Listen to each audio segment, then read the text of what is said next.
Thank you for joining us here on the National Communications Network as we discuss Budget 2024, which we know is under the theme Staying the Course, Building Prosperity for All.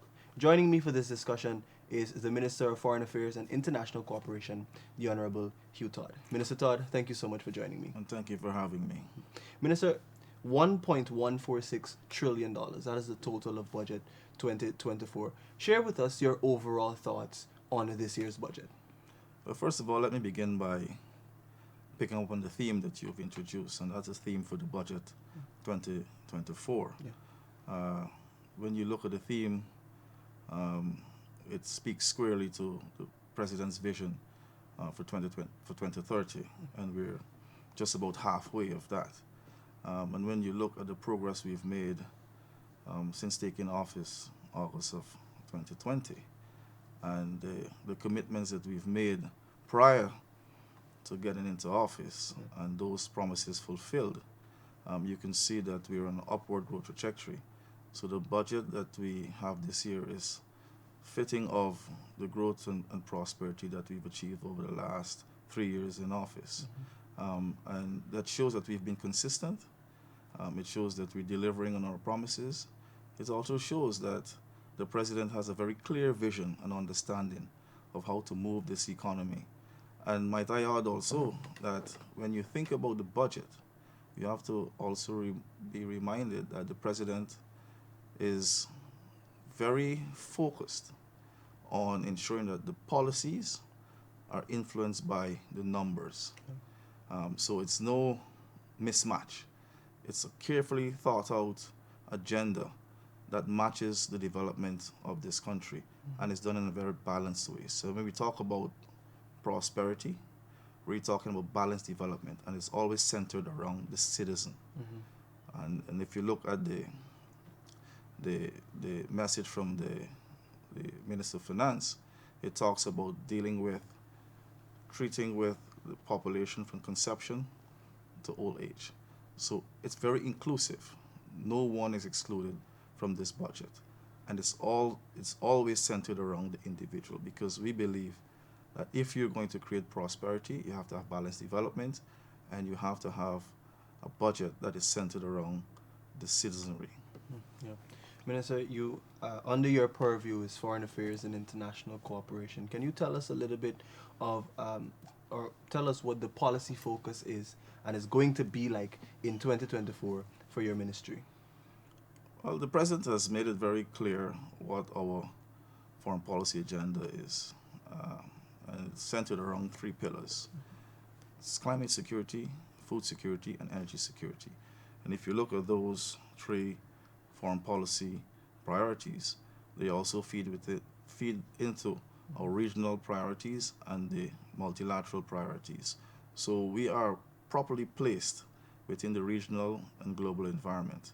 And you can see the leadership of President Ali and his government when it comes to those priorities, because those are our national priorities, Right. but they also are compatible with our regional and global priorities. Indeed. One of the questions that may be lingering on the minds of Guyanese, Minister Todd, coming out of 2023 is Guyana's posture. And I would be happy for you to take some time to explain what Guyana's posture will be like going into 2024, or as we are now in 2024, in relation to the Guyana-Venezuela border controversy. First of all, let me begin by saying that the President's leadership of Guyana since taking office has squarely positioned Guyana as a global leader. And if you look at our initiatives and our assumption at the level of the regional level as well as the multilateral level. So, for example, we've assumed a non-permanent seat at the United Nations Security Council. That is the leadership, that's the highest leadership, institutional leadership body in the world. Yeah. We're there right now. The President is going to be at the United Nations in February of this year, where we'll be chairing the Security Council. We are also the chair of CARICOM. We have the CARICOM Heads of Government meeting February of this year, 25th to 28th. That's leadership again there. We are hosting the FAO regional summit here in Georgetown, March 21st to 25th, I believe. So we have brand recognition as a country, and that is because of the leadership of the president of the government of Guyana. And we are very capable. We're small, but we're very competent, and we are pleased that we're able to play not only a vital role for the people of Guyana, but also by extension for our leadership in CARICOM and our leadership within the regional community, and by extension our leadership in the global environment. And particularly in relation to the border controversy that we are at, can we say that Guyana will continue in 2024 and beyond to maintain that posture of peace and in dealing with this in a diplomatic manner? But of course, so you've seen that when it comes to our leadership and our position on the controversy that Venezuela has with Guyana over the validity of the 1899 Arbitral Award, we've always been on the right side of international law. Always. We've always focused on having that controversy that they have over the validity of that award. We focused on having it done peacefully, using the right process, and ensuring that the diplomatic channels are open, that there is dialogue, that there is communication, and there is mutual respect and understanding for our sovereignty and territorial integrity. Yeah. We've seen massive investment in a lot of the capital projects in health, in education, and in a number of areas to ensure that construction is being done in road infrastructure and stuff like that. But there's also the soft balance of the measures in the increase of the Because We Care cash grant. How have you seen government being able to manage and balance these two important areas of life?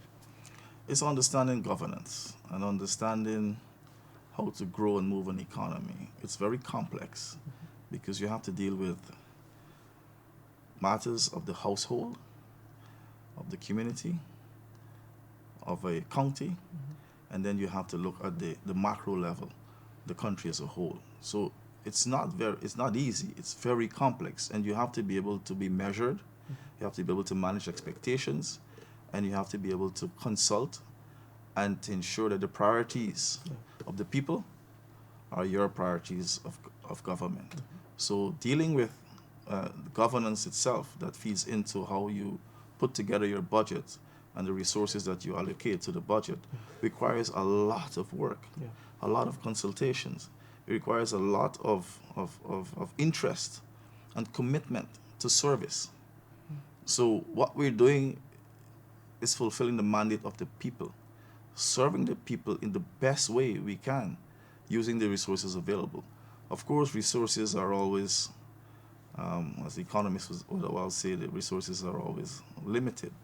But in our case, we have the know-how because we've been in government for 23 years prior to 2015, and even in opposition for 28 years, we were always prepared for government. It just so happened that we've had a very difficult period during those 28 years having to deal with dictatorship. But now that we have an economy that has embraced democracy and democratic principles and values, it opens up a lot of space for us to be able to govern, for us to be transparent, to be accountable to the people, and to ensure that there's a rules-based society where we all respect the rules and that we are able to fulfill the mandate that we have gotten from the people. So consultations happen at every level, at the community level, and you've seen, and the president would have made this commitment to the electorate even prior to getting into office,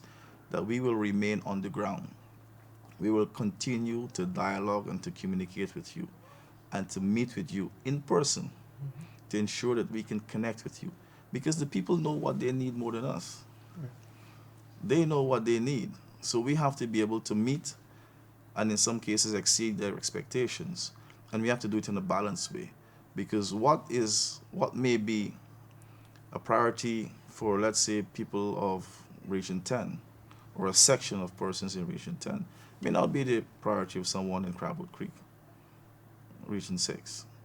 that may not be their priority. So you have to be able to understand the nuances, Mm-hmm. and you have to be able to deliver on that. But when you think about the overall structure, we know exactly what it takes to ensure that we can improve lives and the quality, well, improve the quality of life and standard of living of the people. You have to ensure that they have good health care. That's why we're building out a world-class healthcare system, education, and you can see what the moves that we've made in terms of education. People have to be able to acquire their own homes, and you've seen what we've done in the housing sector. You have to be able to create a conducive environment where there are opportunities for jobs, right? So your policy making should feed into that, Yeah. so that people can be employed and be very active participants within society. So we want people to not only be educated, we want them to be healthy, because you need a healthy and an educated population to be able to progress. And and the president would always say that the priority is really the people. Without people, you don't have an economy. So the investment, when you look at the budget, the investment is really squarely in the people. And we've never removed ourselves from our core objective, the People's Progressive Party Civic. It is about the working class. If you can transform the lives of the ordinary citizen, everyone benefits. So our priority is to ensure that we can lift people out of poverty and to create a larger and more robust middle class. You get that, you get a society that is advanced, you get a society that can think, that can reason, that can hold you accountable, and that is what we want for a thriving democracy. Mr. Todd, just before you go, budget debates start in the new week, and we've seen a pattern a lot of times in these budget debates. But what are you expecting going into these debates, of course, from government and from the opposition? We have, good question. When you think about the People's Progressive Party civic in government, we have a track record that we can run on. The numbers don't lie. You can go back to 1992 when we took office, and you can see the progress that we have made in government, in education, in the health sector, in infrastructure, right? In creating a business environment. We had no business environment prior to 1992. We were able to to create an environment that would have allowed the business class to thrive. And in any well-functioning democracy, the engine is the business class, entrepreneurship. And we have been pushing that. And you would have seen the president on many occasions meeting with contractors, meeting with the business sector, meeting with the private sector leaders, encouraging them to take advantage of the policy space provided for them to innovate, to be creative, to take advantage of the opportunities, because you need to be competitive. Yeah. They're the ones who are going to create employment for the people of this country. Government doesn't create employment. We provide the policy space for the private sector to take advantage of it. And because we're operating in a global environment, we have to pull it together. Because as you know, we're part of a community, the CARICOM community, where there's free movement of skills, capital, there's a right of establishment, meaning that firms can move freely within the economic space, which is good for us too. But when you think about the budget, it's not only about the citizens, but it also caters for the business class to thrive, because they need to be competitive. We need to be able to move beyond having a comparative advantage to having a competitive advantage. That is going to create wealth. The prosperity comes with improving the quality of life and standard of living, but the wealth provides for that intergenerational equity that allows a family that never owned a home to own a home that they can hand over to their kids. They can extend it, they can mortgage it and open a business. The possibilities are endless. And we understand how to create the space for wealth. We don't get involved in business. We're policymakers. Our business is winning elections and delivering for the people. We're servants of the people. And I think we've been doing a fantastic job. The president's leadership has been outstanding. And you can see that from the feedback that you get from not only sections within communities, but even the private sector, and by extension, from the international community. So I envision, Minister, that next week budget debates will be extremely exciting, progressing and pushing ahead with government's agenda. Exactly. It's going to be a learning experience for the opposition as well, because I think they can learn a thing or two from us. Things that they've never practiced and they've never thought of. They will be able to sit and be educated, because we want everyone to understand what we're doing with the numbers, which includes the opposition as well, because they are part of that second arm of government, which is the legislature, the parliament. So we welcome them. We welcome the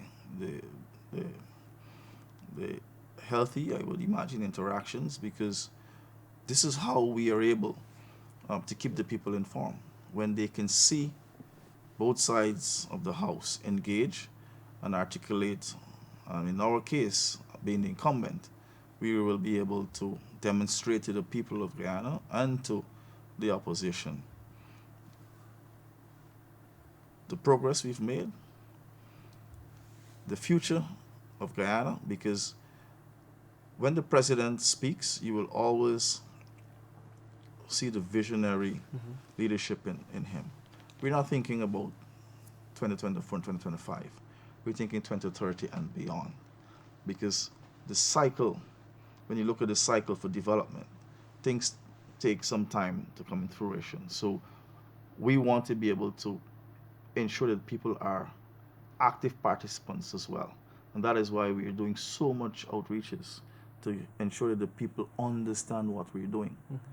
Because as government, we have a responsibility to ensure that the people understand how we're allocating resources and how it will bring, whether it's relief or benefits to them in the long term. In some cases, for example, those social relief programs, because we care, cash grants and the pension, and those are monies that are going straight into the pockets of the citizenry.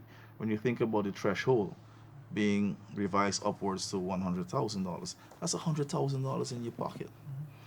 There's so many things you can do. People will be able to manage better their households. They can plan better. They have more disposable income, and their quality of life will improve, because the entire economy is being built out. So there's much more you can do. The work-life balance will improve. People will be able to take their families out for recreational activities, and it helps with building the culture. That one Ghana we're talking about, that is inclusive. That is what is important, and we're doing that in a way that is transparent, that is engaging, because we want citizenry to engage with us. We want them to understand how we allocate resources. And we want them to understand also that when we allocate resources, it's done in a very equitable manner, that you get what you deserve. And in some cases, you get plus some. That is even better for some communities. But we are able to reach everyone, not only in the coastline, in the hinterland as well. We are able, and we've done it masterfully, we're able to provide resources, and we're able to serve everyone in the territory called Guyana. Minister, I want to thank you so much for spending some time with us discussing and breaking down budget 2024. Any closing remarks before we wrap up? I think 2024 is going to be a very exciting year for Guyana. As you know, we have many activities here. Our leadership at the United Nations, our leadership in CARICOM, our bilateral engagements, in the case of the Ministry of Foreign Affairs and International Cooperation, our portfolio as a country has broadened and deepened. So we have a lot more engagements with bilateral partners, with regional partners, at the multilateral level. So we're expanding as a country. So naturally, as a ministry, we have to expand. One of the key initiatives that the president has mandated is a Foreign Service Institute, which we'll have a building dedicated to that. So we'll have training for our diplomatic staff throughout the calendar year at various levels, so that we can make them fit for purpose. We want them to be competent, because as diplomats, you're really marketers. You're selling your country. We have a very strong brand, but we need competent people to represent that brand, because to keep the brand going, we have to have people to represent it. Yeah. And I think we're doing a fairly good job under the leadership of the president, and I'm excited to be part of his administration and be part of this development drive. Minister, thank you so much for spending some time It's with been a us. pleasure. You've heard from Minister of Foreign Affairs and International Cooperation, the Honorable Hugh Todd. Continue to tune in to the National Communications Network as we bring you more updates and more discussions on Budget 2024. My name is Shaquan Gill, and I'm saying goodbye for now.